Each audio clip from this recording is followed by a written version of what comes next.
All right, one thing we're not in the habit of doing yet is children's ministry because we had this big long break and we forgot to let the kids go. So kindergartners through fourth grade, you can be dismissed to children's ministry. Miss Tammy's waiting for you right there. And the way we do our children's ministry is the younger ones, like the pre-K and the nursery toddlers, they start at the beginning, and then our elementary age join us for worship, and then they get to miss the sermon. And some of you would probably like to do that. But you're welcome to volunteer in children's ministry if you want to do that. That's actually an easy way to do that. I do need to correct one thing Tim said in there. Don't leave your offerings or cards on the tables anymore. We've put boxes on the wall. There's only 3 right now. We got 2 more on order that are going to be coming to these doors right here. They're a little bit more secure, but here's the reason we did it, the real reason we did it. We started, when the pandemic started, we had 2 buckets on those communion tables, and 1 bucket was for trash, for those little cups, and 1 bucket was for offerings, and they were labeled. But the longer the thing went, the labels either fell off or faded or whatever. And so the last 2 or 3 weeks, we found checks in the trash, and we thought that's probably not a good idea. And so we bought the more secure boxes and put actual trash cans down where you can know exactly what. And that's probably a more permanent change. I don't know that we'll continue to pass offering buckets. We used to pass offering buckets, but 85-90% of you give online now. So if you're still not giving online, though, you can use those buckets right there and use the Connect cards. The other thing I want to clarify is if you've been following us on social media, we've been promoting 2 series at the same time, and so you might be a little confused as to which series starts today, because this one, Love and Justice, we've spent more time talking about it on social media, and that's what the posters are in the hallway, and it's on our website and all that kind of stuff. That series doesn't start today. So we're 3 weeks away from starting that one. It is going to be our big winter series, and we usually try to do one series in the winter where we kind of rally the whole church behind it, and we all want to focus on one particular theme. We get all our small groups meeting about it, maybe offer a growth group or discipleship group, and dig a little deeper into the theme and all that. And we're going to do that with Love and Justice, but it doesn't start until February 14th. So that series starts on Valentine's Day, and I'll tell you more about it as it gets closer. The next couple weeks, I'll be telling you more about what that series is about. Today, we start Past Due, regaining control of your finances. And if you look at that series, well, one, we didn't want to promote that one because a lot of times people aren't real excited about coming to money series because you don't want to, let's don't dig into that. Let's just talk about Jesus. Let's don't talk about our finances. But you might have looked at that series and thought, why are we doing this now?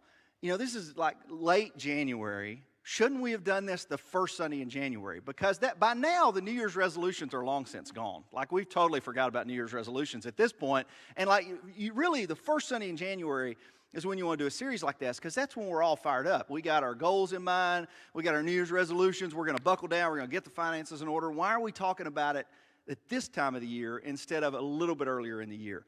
And the reasoning is simple. It's because my credit card comes due on January 19th. And the January credit card statement is usually the largest credit card statement of the year. I don't know if any of you have that same experience, but January is when Christmas comes due. We don't have to pay for Christmas in December. We have to pay for Christmas in January. And what usually happens is, we may be the only family that does this, but we usually go on a little buying spree. Sometime around Christmas, we have a panic moment, we don't have enough gifts and we don't have enough this, and we got to go out and we buy extra gifts and we buy all this stuff, and Christmas is great and everybody loves their stuff and it's amazing, but it's the end of the year, and so maybe feeling a little generous. You get all these requests for giving at the end of the year, so maybe you give just a little bit extra to charity at the end of the year, and maybe you did something for year-end giving, and you're eating out more, and all the family's back together, and so there's more family and more celebrations, and maybe you take a trip at the end of the year, let's celebrate. Why not? Let's celebrate. We don't have to pay for this stuff till next year. Let's just celebrate and enjoy Christmas. And then next year comes, and you got to pay for all this stuff. And so I thought, why don't we talk about our finances right about the time our December credit card statements come due? And I don't know when it is for you, and I don't know if it's hitting right now, but this is the time to talk about, how do we regain control of our finances? How do we get out of debt? How do we live on a budget? How do we spend less and save more and give more and all the things that we want to do, all the things we know that we need to do, we just struggle to find the motivation and the desire to do it. And so that's what we're going to talk about for the next 3 weeks. But I want to warn you and clarify something here. This is not a practical series. Okay, so this is a spiritual series. And I'll talk about the difference between those things. Like, this is not a series in which I'm going to talk about like 3 ways to get out of debt, or 5 ways to live on a budget, or 5 ways to refinance. We're not going to go all the practical stuff about how, we're not going to talk about envelope systems or debt snowballs or all of this kind of stuff, because there's plenty of good financial advisors out there to help you with that stuff. Like, if you want to get into the practical side of how to live on a budget, or how to get out of debt, or how to save for retirement, or how to save for your kids' college and all that kind of stuff, go read, Dave Ramsey, or go read Crown Financial, or go, meet with a financial advisor. There's plenty of good experts out there that can give you good, practical financial advice. My role is to give you spiritual financial advice. And that's what we're going to do in this series. Because I think most of us, when it comes to this kind of stuff, most of us don't need the practice. Like, we know how to create a budget, and we know how to live on a budget, and we know what it means to spend less than we make. We just struggle to do it. And we know what it means to get out of debt. You make your payments, and maybe you accelerate your payments a little bit. So, like, we know what to do. We lack the motivation or the desire to do it. And that's where the spiritual comes in. The finances is really a spiritual thing. And the Bible talks a lot about money. Jesus talks a lot about money. Paul talks about it. Solomon talks about it. Like there's tons of advice in the Bible for how to handle our money, but it's not, we're talking about debt today as an example. We're talking about how to get out of debt. We're not going to open our Bibles and find a step-by-step plan for getting out of debt. It's just not there. We're not going to have a bunch of verses about, now here's the proper way to refinance your home and here's the times to do it. It's not there. But the Bible says a lot about the spiritual side of debt, like what causes us to go into debt, what are the consequences of it, what causes us to go into more debt than we need, what keeps us in debt. All of those kind of spiritual motivations are all through there, and that's what we're going to talk about today. We're going to be in Luke chapter 12 and 1 Timothy chapter 6, if you want to go ahead and try to find those. But before we get to the teaching, let's talk about why we need the teaching. Because I Googled this week as I was writing this message, we're talking about debt. I just Googled average American debt just to kind of see some statistics on it. And there's tons and tons of charts out there. I just chose 2. And I'll show you those real quick. The first one here is the average American household debt. And we just hit a record high in the U.S. In the first quarter of 2020, household debt, consumer debt, hit a record high, $14.3 trillion. That's with a T, trillion. And you can see the last high. The last time we broke this record was in 2008. And then there was a dip, and then we broke it again at the early part of 2020. Now, there was a little event in 2008, if you remember, that was a wake-up call for us. Like, there was the housing crisis and the crash of 2008, and the recession was like, okay, yeah, we gotta get out of debt. We gotta stop getting so much debt and all that. And so there was a dip. But as the economy got better, we just kind of got back into the same old habits. And you can see, most of that's mortgage debt, but you can see that top part. Look at that red one, how it's grown. The student loans has grown. You can see how credit cards, that percentage of it has grown just a little bit. And so on the whole, as a country, we got a lot of debt. All right. Look at this next chart. This is chart number 2. And this is the average amount per household. So you can see, like, the average credit card debt is just about $17,000 a family. Average auto loans is coming close to $30,000. Average student loans is $50,000, and the average mortgage is $182,000. Now, I didn't add all those up, and I'm certainly not going to try to add them up sitting right here in my head, because I can't do those kind of weird math tricks. But that's a lot of debt per household. And you may find yourself above average, like, oh, dude, that's nothing. You ought to see my debt. You may find yourself below average and feeling pretty good right now, like, oh, we're good. All we got is the house, or all we got is this.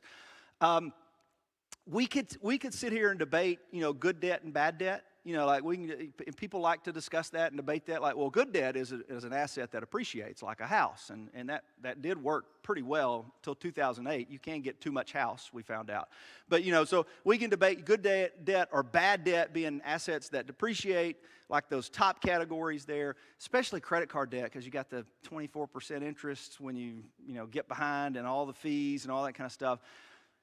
But just imagine, I don't want to get into debates about debt. You can have those debates in your household, okay? You can talk to your financial advisor about those.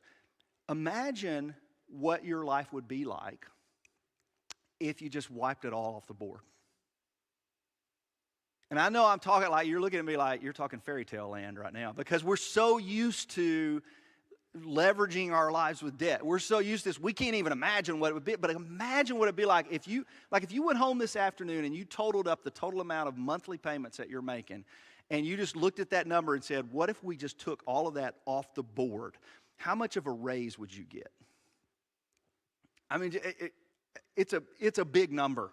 And I mean, and you don't even have to, like, if you want to leave the house in here, that's fine. Because the house, I know, throws it off a little bit. It's like, man, I got a 30-year mortgage on my house. I'm not going to pay this thing off for a long, long time. So that's fine. Leave the house in there. What if you just wiped out the top two? What if you just wiped out your car note and you wiped out your credit card debt? I mean, can you imagine what it would be like to not have any payments, to not owe any money to Ford Credit, or to not owe any money to MasterCard or Visa? Like, it's so, like, can you imagine how much more you could save if you didn't have any payments? Save for retirement, save for kids' college, save for something you want. Or can you imagine how much more you could give? I talk to folks all the time who are like, I'd love to give more. I just, we just got all these payments. It's just so hard. I mean, imagine how much more charities and good causes and things that you want to give to, you just can't afford to do it. Imagine how much more you could give. Or imagine how much more you could spend and not feel bad about it. Like, you could spend money and not feel like, well, a portion of this money is going to be paying, MasterCard and Visa are going to get their cut of this thing. And, just imagine what it's really like. If you sit there and think about it, it feels like it's impossible. It's like there's never going to be a time that I'm out of debt. That's never going to be impossible. But when you think about what it would be like to be out of debt, you understand why they do the debt-free scream. We've seen that in this area because Ramsey's stuff's just right up the road there. But it is freedom. Like, you truly would be free if you didn't owe all this money to all these other people.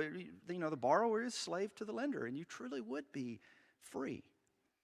If that was, and so I read through these stats on household debt, and I had a couple of thoughts, and I'm going to take you through them. The first thought I had when I was and this was just two of the charts. There's tons of them out there, and there's tons of reports. There's a lot of reports out there because everybody's trying to figure out how the pandemic is affecting the debt, whether it's caused us to kind of buckle down and start pay some of this stuff down, we're not traveling as much as that, or is it making it worse because we're in situations where we've lost income, and so we're having to go borrow more. So there's tons of reports out there, and as I read through the reports this week, I was thinking a couple of thoughts. Now, the progression was this. Number one, I thought, we got a debt problem in the U.S. And I thought, well, yeah, but that's not really, like, if you dig just a little bit deeper, it's not a debt problem. We got a spending problem. Like, that's really what it is. We're buying more than we can afford to buy. We're spending more than we make, and so we got a spending problem. And then I dug just a little bit deeper, and I'm like, well, no, it's not really a spending problem. We got a greed problem in the U.S. And I know that stings. I'm nervous to even say that because that stings. But I wouldn't be a very good pastor if I didn't say things every now and then that stung. Okay? And greed, we got in our minds, we think of greed as this evil, sinister thing. And it's not good. But we think of greed as somebody else's problem, not our problem. There's always somebody, as long as there's somebody more greedy than me, then I'm not greedy, right? And we also think of greed as something that, like, we go to the extremes with greed. Like, when I say, think of a greedy person, Like if you think of like a greedy person in the movies, we think of guys like, Daniel Plainview from There Will Be Blood. I just watched that on Netflix. So it was, like we think of that character. Like he is the epitome of greed. Like when you watch that movie, it's like, oh, wow. And the preacher's greedy in that movie too. Or we think of Gordon Gekko. If you remember this movie from Wall Street. We think of that. He makes this speech in the movie about how greed is good. And we think of that type of person. We generally don't think of the person in the mirror as being greedy. Because these guys are greedy. I'm not greedy. Well, I'm defining greed as simply the desire for more. It's just simply the desire for more. And if you think about it in those terms, the reason we overspend and the reason we get over leveraged is usually because we just wanted more. We wanted better. We wanted more. And we just got a little bit greedy. And we don't like to talk about that. We don't like to admit that. But, we just got a little bit greedy. My neighbors got it. I deserve to have it. My parents got it. I deserve to have it. It took them 30 years to get it, but we kind of ignore that. I deserve it. It's something I want and I deserve. And goodness, I deserve to have these things. And so that greed fuels the overspending or the over-leveraged attitudes there, and then that over-leverage fuels the debt problem. So what does God's Word have to say about it? Let's take a look. Luke chapter 12. There's a story Jesus tells, and it's not a story about debt. It's a story, ironically, about saving, but you'll see kind of his point. It's one of the few stories that Jesus actually tells you the point before he tells the story. The parables, usually Jesus just tells the story and lets you interpret it however you want to interpret it. But in this one, Jesus actually says, here's the point of this story before he tells the story. Look at it in verse, 13. Luke chapter 12, verse 13. It says, someone in the crowd said to him, "Teacher, tell my brother to divide the inheritance with me." And at that time, the siblings did not receive an equal share of the inheritance. The older child usually got a double portion of the inheritance, which I still think is a great idea. I think that's a biblical idea. I'm the firstborn. I don't have any trouble with that. But no, the firstborn got the double portion. And so this was a younger sibling that was saying, hey, I will tell my brother to divide the inheritance with me. And Jesus replied, man, who appointed me a judge or an arbitrator between you? And then he said, watch out. Be on your guard against all kinds of greed. Life does not consist in the abundance of possessions. And that's a very powerful statement that Jesus makes. And he tells you, I'm getting ready to tell you a story about greed. Because to watch out. Because any of us can fall into the temptation and trap of greed. It's not just a Daniel Plainview or Gordon Gekko problem. Any of us are susceptible to greed. He says, so watch out and be careful. And then he says, life does not consist in an abundance of possessions. And I was thinking, man, if we could somehow cut that phrase out and tape it on the back of our credit cards right above the 3-digit number that we have to approve all the purchases with. Because you always got to flip it over and get that number. I've actually got mine memorized, sadly. So I don't have to look at my credit card anymore. But if we could just tape that on the back so that before we bought something, we could just remind ourselves that life does not consist in an abundance of possessions. Here's the story Jesus told. The ground of a certain rich man yielded him an abundant harvest. And he thought to himself, what shall I do? I have no place to store my crops. He said, this is what I do.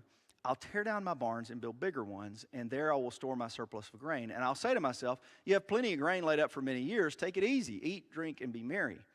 But God said to him, you fool, this very night your life will be demanded of you. Then who will get what you have prepared for yourself? This is how it will be with whoever stores up things for themselves, but is not rich towards God.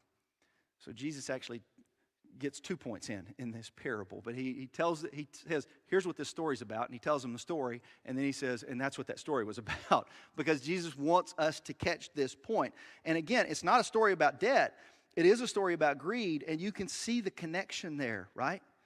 So much of our debt is fueled because we want bigger barns, or we want better barns, or we want more barns, or we want a barn like our neighbor has, or we want a barn like our parents have, or we want a barn like our brother has because we deserve it. Because I'm 46 years old. I deserve to have fill in the blank. I deserve to have a house of this size. I deserve to have a car like this. I deserve, like we think we deserve it in some way. And plus, like you only live once. Come on, right? You got to live it up. Eat, drink, and be merry. You only live once.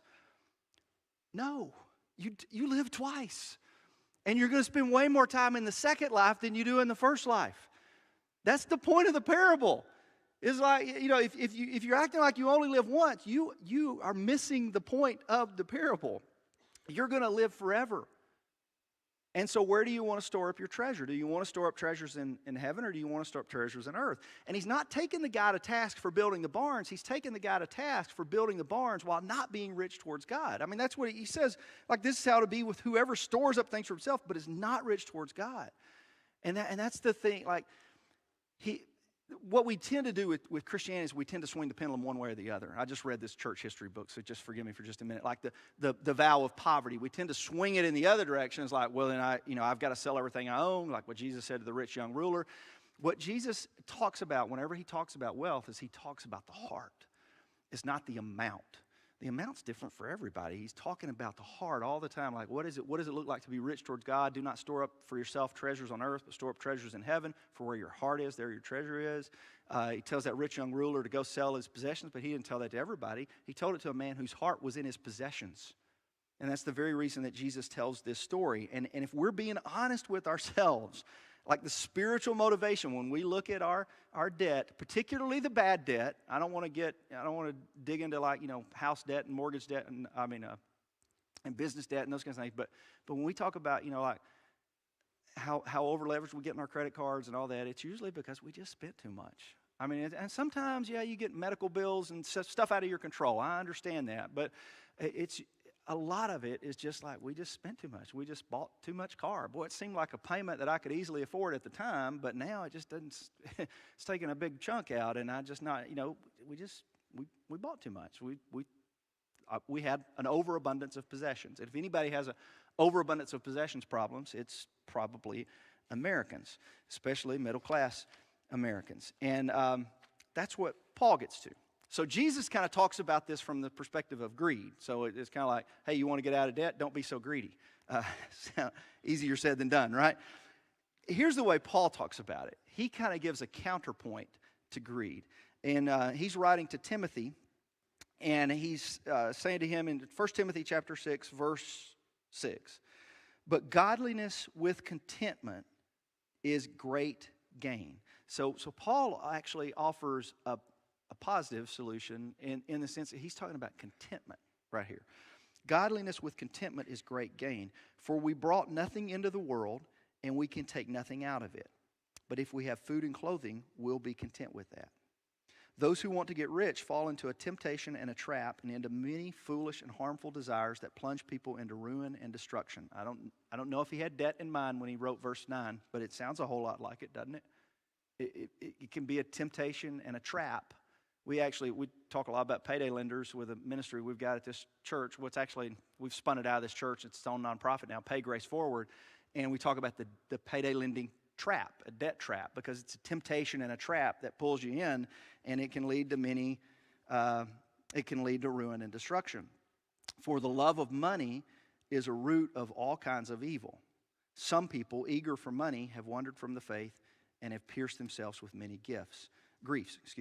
So you see, Paul talking here like it's also a warning against greed, just like Jesus gave a warning against greed. But Paul talks about the counterpoint to greed, the opposite of greed being contentment.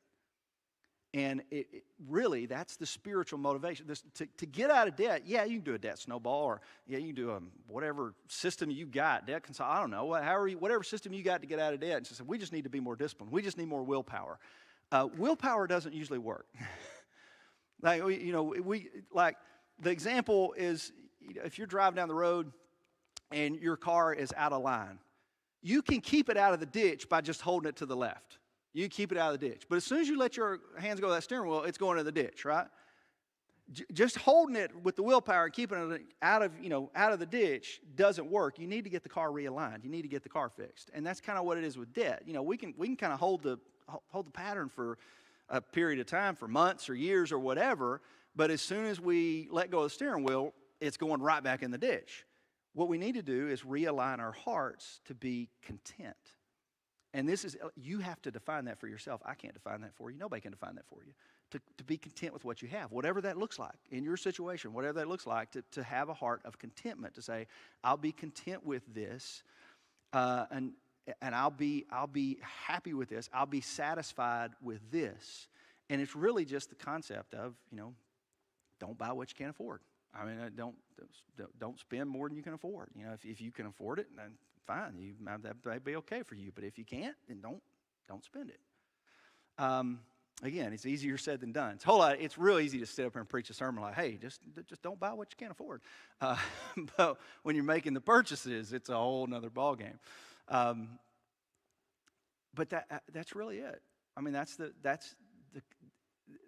the motivation to get out of debt. Is contentment is the motivation. Now, there's some practical ways to do it, but contentment is the motivation to do it. I started looking. I wanted to share a story with you to kind of make this point. And I started looking for stories online. I started looking for stories on YouTube. Like, I need a testimony of somebody that got out of debt, or somebody that, pursued contentment or whatever. And there's tons of them out there. And I watched through a bunch of different videos. The thing that struck me when I was watching through the videos was how normal these folks are and how varied these folks are. There were get out of debt stories of people that made, $25,000, $30,000 a year. And there were get out of debt stories of people made $100,000 a year. And there were people that had debt up their eyeballs and they were making $250,000, $300,000 a year. So income is no indicator of debt. It's just people, our spending tends to rise to the level of our income. And when it does that, that's when it really becomes a problem. And that's what we're talking about here, when the spending starts to pass the level of the income. But it just struck me watching through these stories that they're normal. And it's really normal people in normal situations, and they got out of it not by rearranging their, finances or, doing something clever with their investments or, that kind of stuff. They got out of it just with good old-fashioned discipline and a change of mind and heart in that I'm gonna pursue contentment. I can delay this purchase. I don't have to have this now. I can wait on this until later. And I'm just going to pursue this way of contentment. And you know what Paul says in Philippians? That old verse in Philippians about I can do all things through Christ who strengthens me. You know what that verse is about, right? Contentment. That's what Paul's saying. That verse is about contentment. It's not what winning basketball games or winning football games or any of that kind of stuff. That verse is about contentment because Paul is acknowledging that it's very difficult to pursue a life of contentment, but I can do all things through Christ who gives me strength. So contentment comes by putting our emphasis on Christ first and foremost, and then that gives us the strength to actually do things that are countercultural. And contentment is countercultural, especially if you look at the stuff on debt. It's a very countercultural attitude that we've got. So let me show you this story. I've forgotten this lady's name, but it'll pop up at the beginning. It's just a little 3-minute testimony of somebody that got there, and I want you to listen as she talks. Listen to what got her there. It was an attitude and a mindset more than a specific plan. But watch this.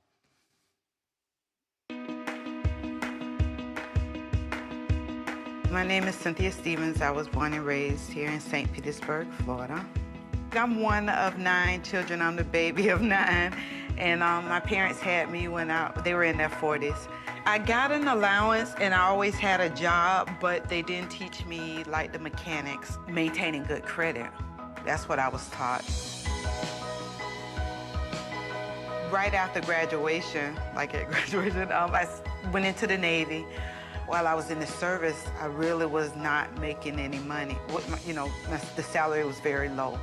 Trying to raise 2 kids off of that salary was very difficult. When I got out of the service, my sister was like, you should go into nursing, Cynthia. So I had to start from the bottom. So I just kind of worked every weekend and just kind of worked my schedule around school, but I still had to pick up days. I had the support of my parents, so they really helped me out a lot, and I knew the ends would justify the means. I graduated from the anesthesia program, started working, and I'm thinking, ooh, I'm making a big bucks, I can do it. But I was talking to Dr. Eden, and I was like, oh, what area do you like? Tell me what area, what kind of car do you have or whatever, trying to figure out what kind of car I want.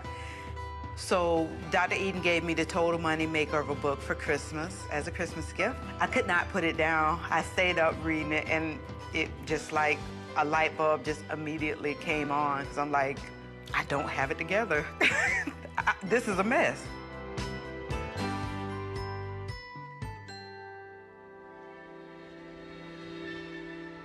The hardest thing for me during this debt journey, not being able to live the lifestyle that I felt at the time I deserved. That first year was the hardest for me. Once I got into a routine and a role, it became easy, and you learn better habits. It just takes time. You just have to go through the process. You're trying to impress people that you don't even know, and that's not you. My hair, those clothes, it's not me. That's not who I am. You just have to live within your means. And you have to take responsibility for yourself and for your actions. If you have a debt, you pay the debt. At the time, we could sell back our vacation if we didn't use it. We got a Christmas bonus. Any extra money I could get, I would use it. And using cash and figuring out, okay, once it's gone, it's gone. So I really need to watch it and be mindful of it. Your boundaries are only the boundaries that you set for yourself. I'm not afraid anymore, and I look forward to the future.